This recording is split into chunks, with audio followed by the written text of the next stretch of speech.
Bienvenue sur Terre de Mission, l'émission religieuse de TV Liberté, en ce dimanche 12 janvier, premier dimanche après l'Épiphanie.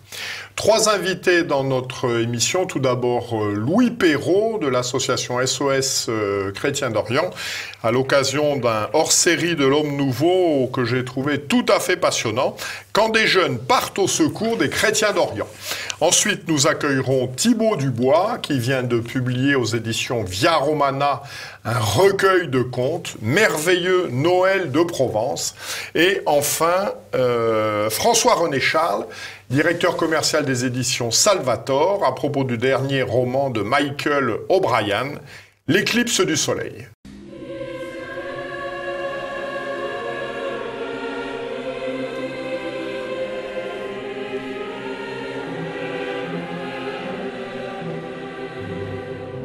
Bonjour Louis Perrault. Bonjour Jean-Pierre.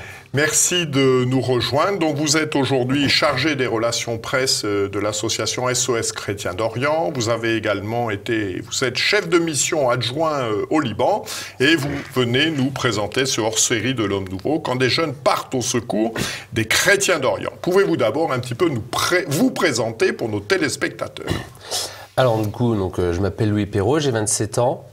Donc ça fait 3 ans que je suis avec SOS Chrétiens d'Orient, donc au départ en tant que volontaire. Je suis dans un premier temps parti en mission au Liban et donc ensuite je suis allé en Syrie, c'était au moment de la libération d'Alep. Donc après j'ai fait une seconde mission au Liban, je suis allé aussi en Irak, puis en Jordanie, puis j'ai fait une mission de Noël, donc avant l'ouverture de la mission Égypte, avant l'ouverture de la mission permanente. Nous y allions régulièrement pour des actions au moment de Noël, au moment de Pâques. Donc j'ai passé une semaine avec des anciens volontaires pour une grosse mission assez intense et assez courte pour autant, donc en Égypte. Et ensuite j'ai rejoint SOS Chrétiens d'Orient, donc cette fois-ci en tant que chef de mission au Liban, donc depuis presque 2 ans. Et en parallèle, je suis chargé des relations presse à Paris. Alors, ce numéro hors-série de l'Homme Nouveau est organisé en 3 parties. Une première partie, la présentation des pays dans laquelle vous œuvrez. Une deuxième partie, une mission permanente, l'histoire de SOS Chrétiens d'Orient, qu'est-ce que vous faites, et ensuite des perspectives sur l'avenir. J'ai été en particulier tout à fait intéressé par l'origine de SOS Chrétiens d'Orient. Pouvez-vous nous en dire un peu plus ? Alors, SOS Chrétiens d'Orient, du coup, c'est né en octobre 2016, c'est quand l'association s'est fondée, en octobre 2016. Alors, c'est au départ Benjamin Blanchard et Charles de Meyer, donc respectivement le directeur général et le président de l'association, qui se sont rencontrés lors des manifestations et qui, du coup, ensuite ont créé l'association. C'est suite à la prise de Maaloula par les djihadistes, et donc très vite, la première mission s'est mise en place dès le mois de décembre. Et donc ensuite, on suivit très vite l'Irak. Donc en décembre, déjà la mission Irak et la mission Syrie, on avait fait des actions. Ensuite a suivi en été 2014 l'Orient avec Saint-Charbel, donc c'était la mission au Liban. Et petit à petit, voilà, l'association s'est créée comme ça. Et maintenant, on est présent dans plusieurs pays et on envoie des volontaires dans 4 pays, donc Irak, Syrie, Liban et Égypte. Mais on a aussi des représentants et des projets en Jordanie, au Pakistan. Voilà, on a aussi, on parle de l'avenir, perspective d'avenir. On a l'Éthiopie aussi. Donc voilà, on a 6 ans, on a fêté les 6 ans il y a 1 mois et demi, 2 mois même, de l'association, donc assez récente et pour autant en plein développement. Alors j'ai été très intéressé également par le processus de recrutement. Qui vient à SOS Chrétiens d'Orient? Comment est-ce que ça se passe quand on est intéressé? Quel est le processus? Alors, il y a un peu de tout, hein. Donc c'est vrai qu'on a principalement des chrétiens, mais pas que. On a un peu de tous les horizons, que ça soit en termes de croyances, de religion, mais aussi en termes d'horizons politiques ou même de milieux sociaux. Donc on a vraiment de tout horizon qui viennent, enfin des volontaires de tout horizon qui viennent à SOS Chrétiens d'Orient. Et donc comment ça se passe? On est assez connu, on est bien présent sur les réseaux sociaux. On a aussi des anciens volontaires qui vont rencontrer des futurs volontaires potentiels, que ce soit dans des écoles directement, donc dans des universités ou même dans les lycées, etc. Et petit à petit, en fait, de plus en plus de jeunes nous connaissent et désirent partir en mission. Et c'est comme ça que le premier contact se fait avec la personne qui vient présenter l'association. Et ensuite, très vite, si la personne veut aller plus loin, donc on leur demande d'envoyer un courriel à volontaire@soschrétiensdorient.fr et ensuite va suivre plusieurs démarches. Donc il y aura un premier entretien avec notre chargé de recrutement, enfin un premier entretien collectif d'abord. Donc ça va être un ancien chef de mission ou un chef de mission actuel qui va présenter l'association et donc ça dure 1 heure ou 2. Ensuite il y a une journée de formation. Donc là pendant toute une journée, les futurs volontaires vont pouvoir profiter de la présence d'un chef de mission ou de plusieurs anciens volontaires qui vont présenter l'association, ce qu'ils ont fait dans leur pays de mission et donc les 4 pays seront présentés aux futurs volontaires pendant toute une journée qui débute donc avec la messe car on est quand même une association ouvertement chrétienne même si on est en termes enfin, officiellement, on est une association laïque, on n'est pas une association d'église, mais on est ouvertement avec un engagement chrétien. Et ensuite, il y aura un autre entretien individuel. Et en parallèle, le futur volontaire devra faire 2 ou 3 actions militantes pour montrer qu'il a... Voilà. Et puis pour aussi participer à faire connaître le sort des chrétiens d'Orient, et l'association en elle-même, etc. Des fiches à remplir, évidemment. Voilà. Alors j'ai noté sur la participation à la messe la formule dans ce numéro. Vous n'êtes pas obligé de prier, mais vous êtes obligé de venir. Voilà, alors on a quand même en mission, on a la prière du matin au moins, ou la prière du soir, ou les deux. Enfin, on a quand même quotidiennement un rappel, entre guillemets, voilà, il ne faut pas oublier qu'on est là déjà pour les chrétiens d'Orient et qu'on est nous-mêmes une association ouvertement avec un engagement chrétien, voilà. Donc, et la messe est effectivement obligatoire tous les jours. Mais ça n'empêche pas que l'association soit ouverte à tout le monde. Voilà, nous c'est... voilà, c'est ça, vous n'êtes pas obligé de prier, mais vous êtes obligé de venir. Dans ce cadre-là, vous expliquez la différence entre une action humanitaire et une action caritative. Quelle est-elle? Alors, humanitaire, c'est un terme qui est apparu à la fin du 19e siècle. Donc, aujourd'hui, on parle beaucoup d'associations humanitaires. On en voit pléthore sur le terrain. D'ailleurs, quand on pense à l'association humanitaire, c'est souvent des grosses ONG qui sont à l'international, etc., qui ont des projets de développement, des projets d'aide aux populations sinistrées, soit après la guerre, durant un conflit, ou après un sinistre naturel, tout simplement. Mais nous, on assiste surtout sur le côté caritatif, parce que caritatif, c'est un mot de charité, donc charité chrétienne. Et je pense, c'est un peu la différence. C'est-à-dire qu'aujourd'hui, sous le mot humanitaire, on regroupe beaucoup d'associations qui brassent de l'argent, etc. Mais on oublie peut-être ce côté humain où on veut vraiment aider la personne. Surtout que ça fait partie des piliers de l'association. Recréer ce lien entre les chrétiens d'Occident et les chrétiens d'Orient. Donc venir en soutien à ces chrétiens-là, qu'on vient aider directement chez eux. Et donc il y a un vrai côté aussi, les volontaires sont bénévoles. Donc il y a un côté où... Enfin, on voit qu'on les pousse à l'engagement, à la générosité, etc. Donc c'est pour ça que je pense, sous l'humanitaire, on peut imaginer beaucoup de projets, donc avec des personnes qui sont salariées, qui vont travailler pour développer des projets pour les populations. Peut-être la différence qu'il y aurait, c'est que nous, on est vraiment axé sur le bénévolat. La force de l'association, finalement, ce n'est pas nous, les chefs de mission, salariés ou autres. La force de l'association, c'est les volontaires qui sont là bénévolement. C'est très impressionnant, très bien expliqué. Quelles sont vos actions en cours? Alors, donc, on a plusieurs actions, plus ou moins différentes en fonction des pays. Il y a quand même un point commun dans tous les pays. Et nous, ça, on tient vraiment à le garder. C'est la visite aux familles. Voilà, on veut régulièrement... On va tout le temps visiter les familles en difficulté Donc souvent ça se fait, on fait 2 visites. Une première visite, on va essayer de connaître la famille, de se rendre compte un peu des besoins qu'elle aurait, de la situation dans laquelle elle est. Et ensuite une deuxième visite qui va nous permettre donc de créer un peu plus de liens, de leur apporter un soutien matériel, etc. Ça c'est vraiment un point commun dans tous les pays. Ensuite on a beaucoup de reconstruction. Après on a des projets évidemment plus précis. Donc, par exemple, en Égypte, on est en train de participer à la construction d'un hôpital dans le bidonville du 15 mai. On organise là une grosse donation à l'occasion de Noël, donc à peu près pour 4500 personnes, à peu près 1000 familles, donc donation assez importante. On fait une cantine solidaire dans l'école du bidonville d'Esbet El-Nar cette fois-ci. Voilà, donc il y en a plusieurs. En Irak, on participe à la restauration de la cathédrale d'Accra. La reconstruction des maisons de la plaine de Ninive, forcément, parce que donc, suite à la guerre, beaucoup ont été détruites, etc. En Syrie, on est toujours sur la reconstruction du quartier de Midan. On a des projets aussi à Mardé, qui a été libéré récemment. Au Liban, on est en ce moment en train de travailler sur la mise en place d'une grosse maison de couture qui va permettre à plusieurs femmes de Tripoli, donc à plusieurs chrétiennes qui sont dans le besoin en fait d'avoir enfin un travail, un petit salaire, etc.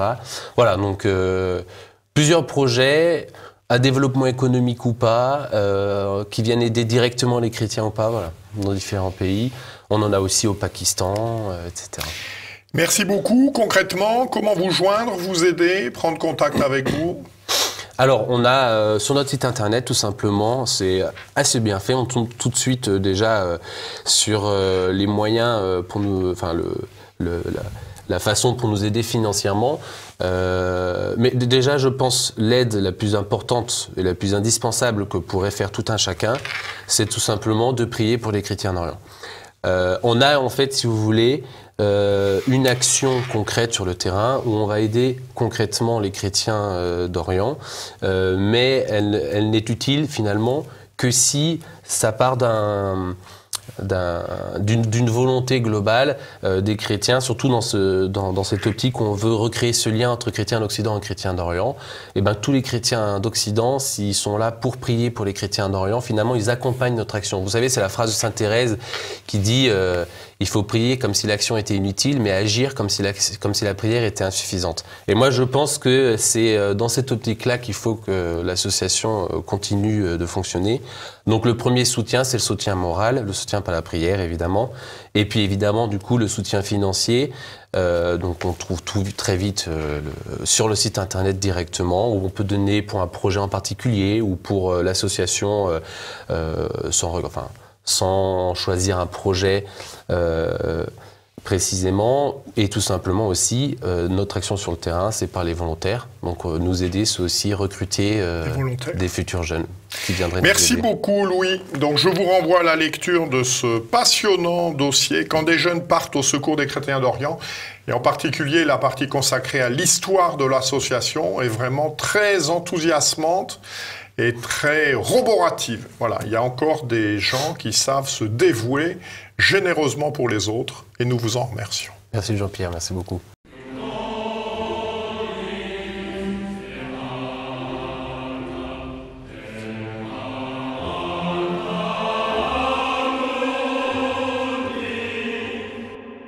Bonjour Thibaut Dubois. Bonjour monsieur. Vous venez de publier aux éditions Via Romana, Merveilleux Noël de Provence. Et vous aviez publié auparavant, il y a quelques années, des Merveilleux Noël de Bretagne.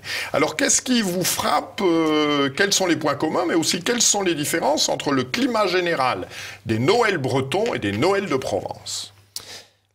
Juste avant, on pourrait dire pourquoi est-ce que je suis passé de la Bretagne à la Provence, parce que si vous voulez. C'est un peu loin. Il se trouve qu'en dénichant des contes de Noël bretons que je cherchais chez les bouquinistes, je suis tombé sur des contes provençaux absolument merveilleux. Je me suis dit, dommage qu'on ne les connaisse pas ou qu'on ne les lise pas plus. Et puis tout le monde a chez soi une crèche ou des éléments de santon. Voilà. Donc je me suis dit, la Provence, on ne peut pas parler de Noël sans parler de Provence. C'est comme ça qu'est né les Noëls provençaux. Alors la différence entre les deux contes ou les deux traditions de Noël, Pour la Bretagne, je dirais que c'est beaucoup plus différent dans les contes. Il y a beaucoup plus de territoires, de décors. De variété. Exactement, de personnages, de situations qui sont différentes. Et puis, l'ambiance générale est plus mélancolique, plus triste. Alors, est-ce que c'est lié à la rudesse de la terre ou du pays et au climat, peut-être ? Mais on parle, les fins ne sont pas toujours heureuses dans les contes. Et en revanche, alors là peut-être que le soleil provençal joue, les contes provençaux, moi je les trouve beaucoup plus gais. La plupart se finissent très bien. Et puis, l'essentiel des contes tourne autour de l'histoire des Santons, de la crèche, de la nativité, ce qui n'est pas le cas en Bretagne, où on mélange parfois des légendes qui sont sans doute un héritage celtique. Donc il y a une unité plus grande, puis plus gaie, et on voit bien même dans l'ambiance générale. C'est un peu plus drôle, c'est un peu plus humoristique, les personnages sont plus joyeux. Voilà. C'est, je pense, la grande différence entre les deux. Contes bretons et contes provençaux. Oui, je crains qu'on ne peut qu'abonder à ce constat. Ouais. Alors, vous nous avez parlé des Santons. C'est quoi l'histoire et l'origine des Santons? Alors ça, c'est très amusant. Alors d'abord, Santon, qu'est-ce que c'est? C'est en provençal, c'est Sant-un, c'est les petits saints. Voilà. Donc les Santons sont plein de petits saints. Alors l'origine des Santons, ça date de la nativité. Alors une grande lignée parce que à partir très rapidement, dans les premiers siècles, on a commencé à faire des représentations de la nativité. Dans les catacombes à Rome, notamment dans une chapelle qui s'appelle la chapelle Sainte-Priscille, dès le IIe siècle, on trouve des Santons. Au IIIe siècle, on trouve des rois mages qui sont représentés. Donc on voit, pas des Santons, mais des personnages de la crèche. Donc on voit très vite que les gens ont voulu avoir une représentation de des crèches. Ensuite, si vous allez à Arles, au musée des Lapidaires, on retrouve très tôt, dans les sculptures, des représentations de la nativité, de personnages de la crèche, de pasteurs, de bergers, voilà. Alors, la grande date, on peut dater ce qu'arrêtent les historiens comme date de la première crèche, c'est celle de Saint François d'Assise, qu'il a montée à Greccio en à Noël 1223. Avec accord du pape, parce que c'était comme une nouveauté, c'était pendant la messe de Noël, il a fait une représentation de la crèche vivante, avec des personnages vivants, un âne, un bœuf. Donc ça, c'est la première date qu'on peut arrêter en tant que date officielle, si vous voulez. Et ce qui est très amusant, c'est qu'il y a déjà un lien entre Saint François d'Assise et la Provence, puisque la mère de Saint François d'Assise est native de Beaucaire. Alors, est-ce que Saint François a été influencé par sa mère et les traditions provençales qui existaient déjà? Peut-être. Je pense que les Provençaux s'en revendiqueront en tout cas.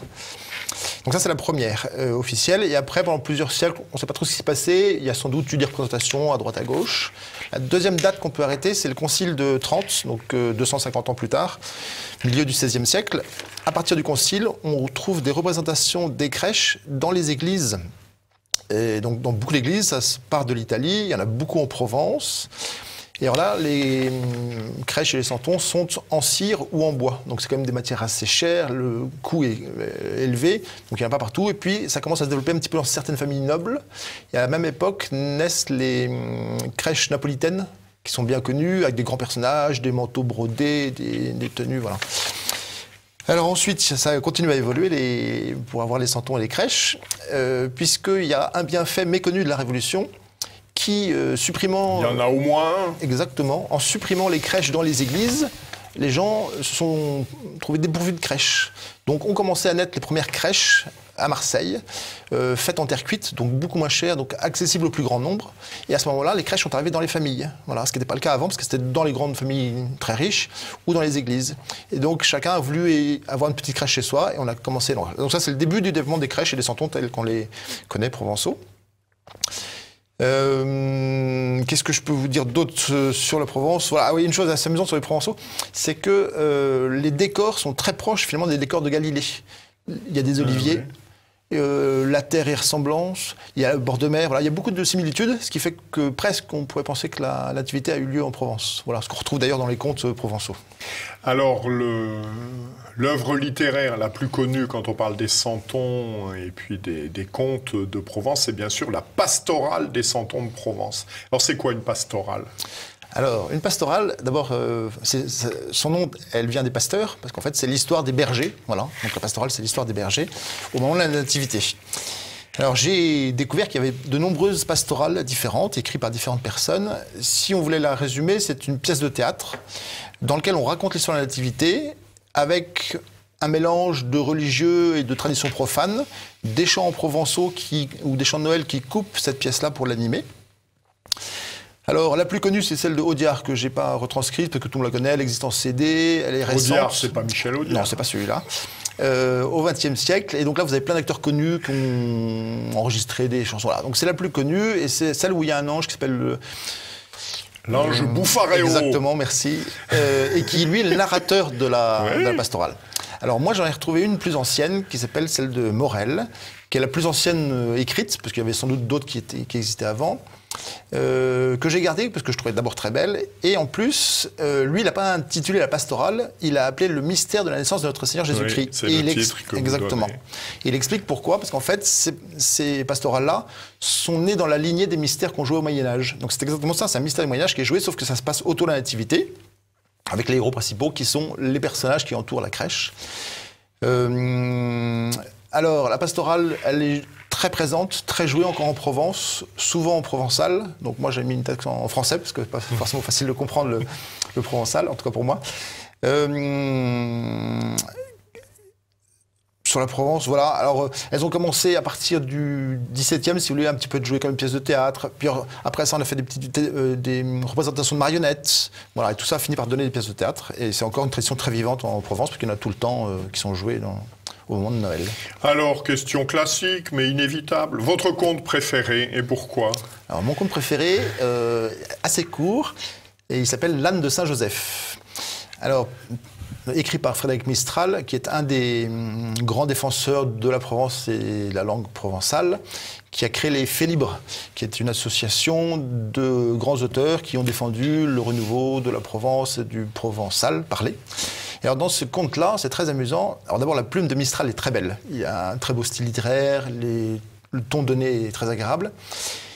Et alors c'est l'histoire de la Sainte Famille qui quitte Bethléem, pourchassée par les sbires d'Hérode qui massacrent tous les nouveau-nés. Et donc la famille trouve un âne, on met sur l'âne la Sainte Vierge, l'enfant Jésus, et Saint Joseph qui mène tout son petit monde. Sauf que le diable furieux que le Christ ait échappé aux tueurs de Hérode, va essayer de tout faire pour les retarder et les empêcher d'arriver en Égypte. Et alors, le diable creuse des trous dans le chemin, le diable fait apparaître un feu avec des serpents, et alors à chaque fois, la Sainte Famille se dit « Oh là là, est-ce qu'on va y arriver ?» Mais l'ange gardien de la famille veille et tire l'âne, et à chaque fois qu'il y a une épreuve, interpelle l'âne en disant « Harry, Harry, Blanquet, avance !» Voilà. Et donc l'âne avance, porté par l'ange gardien de la Sainte Famille, et le diable échoue à nouveau. Et la Sainte Famille arrive en Égypte, sain et sauf, grâce à l'ange gardien. Voilà. Donc j'ai bien aimé ce combat-là, entre le diable, l'ange, et qui chacun de leur côté agissent. Et finalement, la Sainte Famille, c'est un peu nous, parce qu'on peut être tenté de reculer ou de pas avancer. Mais voilà, si on fait confiance à la Providence, on arrive. Merci beaucoup de cette bonne nouvelle monsieur. et de cette heureuse fin, comme vous l'avez dit. Donc je renvoie à votre ouvrage, Un merveilleux Noël de Provence, aux éditions Via Romana. Et nous sommes toujours dans le sujet jusqu'à la fête du 2 février, la purification de la Sainte Vierge, le temps de Noël et puis le temps de l'Épiphanie. Merci beaucoup. Merci, monsieur.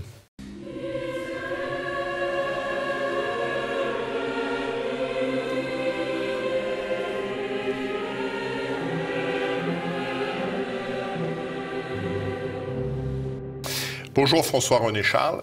Bonjour. Merci de nous rejoindre. Vous êtes directeur commercial des éditions Salvator et vous venez de publier un ouvrage de Michael O'Brien, L'éclipse du soleil. Pouvez-vous tout d'abord nous repositionner un petit peu cet ouvrage dans l'ensemble de l'œuvre de Michael O'Brien? Alors, Michael O'Brien, c'est ce qu'on appelle déjà un auteur confirmé. Oui. Et c'est d'ailleurs quelqu'un qui a commencé comme artiste peintre et qui a fait une première série de 6 livres en anglais qui s'appelait Les enfants des derniers jours. Et dont fait partie l'éclipse du soleil, là, qui est ici. À côté de ça, il a fait d'autres ouvrages comme des ouvrages en science-fiction, des ouvrages sur sur Saint-Luc, enfin plein de choses. Son ouvrage le plus connu, c'est Père Elijah, jusqu'à présent. C'est le premier qui a été publié, c'est pas le premier qui a été écrit, c'est le premier qui a été publié. Je dirais que cet ouvrage s'inscrit en anglais dans une trilogie où on découvre sur 4 générations la vie de d'immigrés qui venaient d'Irlande ou d'Angleterre, qui sont venus s'installer dans une vallée perdue au fin fond de l'Ouest canadien. Voilà. Donc le premier tome qui était étranger de passage, qui est une espèce de préquel, on n'est pas obligé de la lire, mais ça permet de poser la situation. Ça, j'ai bien aimé, c'était très bien, étranger de passage. C'est un ouvrage que moi j'ai vraiment bien aimé aussi, oui. Mais disons que si on veut s'attaquer directement par le tome d'avant qui est le Journal de la Peste, on peut commencer par le Journal de la Peste. Le Journal de la Peste, qui était un ouvrage qui n'est pas très gros, qui doit faire 250 pages, qui nous raconte comment, en fait, un gouvernement est gêné par un journal qui conteste un petit peu ses opinions et décide d'éliminer ce journal en éliminant presque physiquement le rédacteur en chef, quoi. Voilà. Et c'est le positionnement justement de ce journal que l'on voyait naître dans Étrangers et de passage. Exactement. Voilà. Alors, cette trilogie de O'Brien est quand même la dénonciation de ce que l'on peut qualifier d'un totalitarisme sournois. Comment se manifeste-t-il? Qu'est-ce qu'il nous dit de notre temps? Alors, on peut faire forcément des parallèles, parce qu'un totalitarisme... il va vouloir imposer son idéologie.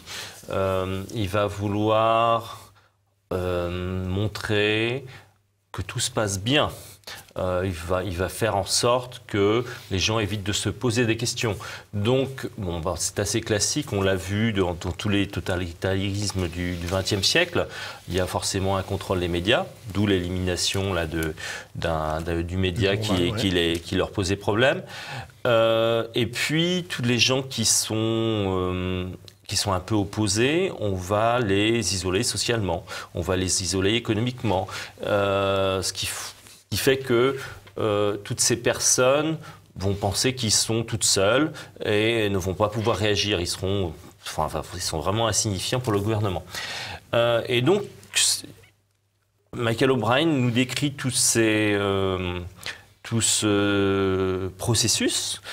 Parce que ça se fait avec le temps, ils prennent leur temps pour imposer leurs idées. Et c'est vrai que pour ça, on peut dire que c'est sournois, parce qu'on a l'impression qu'il ne se passe rien, alors que les personnes qui les embêtent, ils les font disparaître physiquement, mais c'est jamais eux, c'est des terroristes, plein d'autres choses comme ça. Voilà. Et alors, quel est l'accueil de la presse d'une part, des autorités ecclésiastiques d'autre part, à l'ensemble de cette œuvre, puisque Michael O'Brien est un catholique revendiqué, affirmé, on voit ça dans la biographie de lui qui a été faite. Comment est reçue son œuvre, qui est quand même une dénonciation du monde moderne, sous bien des aspects? Alors, elle est plutôt bien reçue, elle est assez, ce qu'on pourrait appeler transversale. C'est-à-dire qu'on n'a pas de grosses réactions de ce que j'appellerais les libéraux, mais parce qu'en fait, c'est vrai qu'ils nous proposent quelque chose d'assez proche de la tradition. Et ils nous montrent des prêtres déviants qui abandonnent presque leur croyance.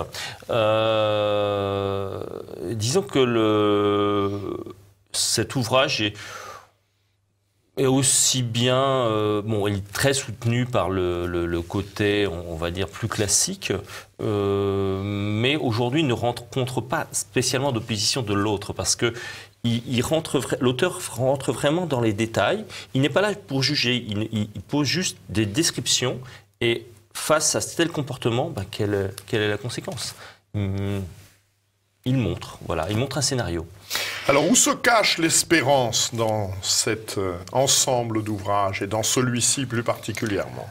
Alors, celui-ci, je ferai juste une petite remarque avant de répondre à ça. Je dirais que c'est souvent un des préférés des personnes qui ont lu l'ensemble de l'œuvre de Michael O'Brien. Et c'est dans certains ouvrages de Michael O'Brien, on voit vraiment comment ça s'appelle, la providence. Par exemple, on peut avoir un prêtre qui est face à quelqu'un qui va l'interroger, et il va recevoir des locutions, et où il va pouvoir décrire toute la vie de la personne qui l'interroge. Donc, elle va complètement la déstabiliser. Et il y a cette... donc, une première chose, c'est qu'il y a cette intervention de l'invisible qui permet que des choses impossibles se passent. Ça, c'est une première chose. Et la deuxième chose, c'est que les personnages sont conduits à faire énormément de rencontres avec des personnes qui sont parfois plus classiques, d'autres qui sont complètement cabossées.